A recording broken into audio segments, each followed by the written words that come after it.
Sasa hii kwenye monthly tukiangalia hapa kwenye monthly kwenye monthly ukiangalia, ili kujua move ya hii hapa candle ni baada ya kuiona hii candle inafanya nini. So ukiangalia hii candle, kitu ambacho inakifanya hapa tayari imeshavunja the stick, imeshavunja below the stick, na maana kwa hiyo imeshuka hapa. Maana yake ili kupredict move ya hii candle inayofuata, moja kwa moja unajua kabisa kama imevunja the stick hapa, maana yake iko kwenye motion ya kusell. Hii ni monthly. Maana tukitoka kwenye monthly hapo tukaja kuangalia sasa kwenye wiki hapa. Kwenye wiki, ili kuiona move ya hii candle tunaangalia hii hapa. Je, hii imeweza kuvunja above the stick au below the stick?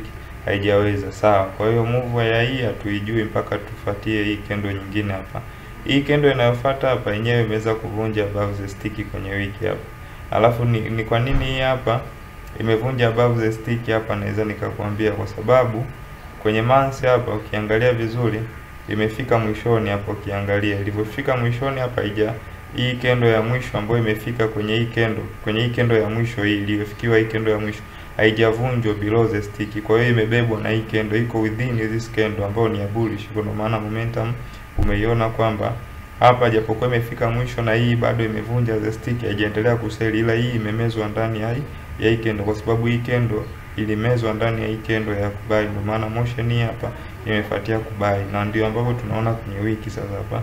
Kwa kwenye wiki hii hapa candle imevunja the stick, unaweza kuona hapa. Baada ya kuvunja the stick, ndio maana hii hapa ilivyopiga bado ikabebwa ikaendelea.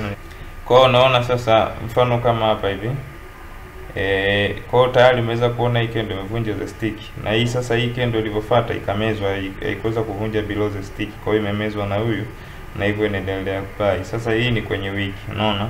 Tukija hapa kwenye day, ngoja nirudi hapa kwenye wiki kwanza nikuonyeshe vizuri. Sasa matokeo ya kubai yalianzia hapa kwenye hii candle hapa. Nafikiri umenielewa hiki kitu ambacho kimefanyika hapa. So tukija kwenye day sasa, kwenye day ndio hii motion ambayo unaiona sasa hapa. Ya kwamba sasa matokeo ya kubai ndio yameanzia hapa. Kwa hiyo unachotakiwa kuzingatia ni mpaka uone candle imevunja above the stick. Kwa hiyo kutokea hapa, mfano tukirudi hapa tunakuta kwamba hii hapa haijavunja above the stick. Kwa hiyo bado hatuwezi kuiona motion ya next candle, ila hii hapa imevunja above the stick. Kwa ndio maana tunaona ya kwamba hata hii hapa na yenyewe imemezwa, na yenyewe bado ina buy. Unaona sasa? Kwa ndio maana hii imebuy, kwa sababu hii move ya hii hapa imemezwa ndani ya hii hapa ambayo ni ya kubuy. Haya, tukitoka hapo tuje sasa kwenye H4. Nafikiri unanipata. Tukija kwenye H4 sasa, nini ambacho tunakiona? Haya ni VIX ya 100 1S hapa. Kwa kwenye H4 tukiangalia hapo kwenye day jinsi ambavyo inaonekana, ngoja nikuonyeshe. Kwenye day ndio hiki hapa ambacho tulikuwa tumekiangalia kule. Ni kidogo hivi. Kwa hiyo hapa ndicho ambacho tulikuwa tumekiona kule cha. Hiki kitu ndio ambacho tumekiona kule. Kwa sasa hapa hivi inashuka nayo mpaka kwenye H4. Kwenye H4 unachokiangalia sasa ni bullish, unakiangalia bullish kama inakuja, kama inakubali, kama ikubali bullish, basi kuna mali itapatikana tu. Sawa. Sasa kwenye H4 unakuja kukuta ngoma ina sell kama hivi. Unaona? Sasa hii hapa H4 ina sell. Sawa.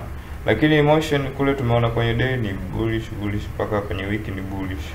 Unaona, hadi kwenye monthly kule hivi ni bullish, ambapo tayari tulikuwa nimeshakuelezea pale. Kwa hiyo sasa kitu ambacho unakiangalia hapa hivi kwenye H4. Kwenye H4 wewe uwezi ukaiona motion hapa, kwa sababu hii hapa ya candle kama ni bullish itakiwa ivunje above the stick tuione ikibai. Lakini sasa tunaiona kwamba hii candle yake hapa imevunja below the stick hapa. Unaona kwenye H4, maana yake ina imply moja kwa moja kuna probability za nini za kuseli. Sasa opportunity ya kubai ndio mainly sokoni, lakini sasa opportunity ya kuseli haviwezi vikakosekana, lazima viwepo. Ndio maana umeiona kwenye 15 pale inaonekana. Sasa ili kuiona candle ambayo itakusababishia matokeo ya kuseli, at least to get some pips, unatakiwa uitafute ile candle ambayo inatakiwa imevunja. Mfano kama yes, angalia hii candle hapa. Hii hapa candle ilivunja the stick hapa, unaona? Ile the stick kwa motion ya kusell, sawa. Lakini sasa tumekuja kuona kwamba hii iliyosell hapa imekuja kuvunja above the stick. Kwa moja hii ni masaa mangapi? Masaa mawili. Kwa masaa mawili tunaambiwa kwamba hii hapa japokuwa kwamba itasell, lakini ikifika hii hapa zone lazima itaanza kubuy this position hapa. Itafika hapa point itaanza kubuy. Haya. Kwa sasa kama mtu alikuwa opportunity ya kubuy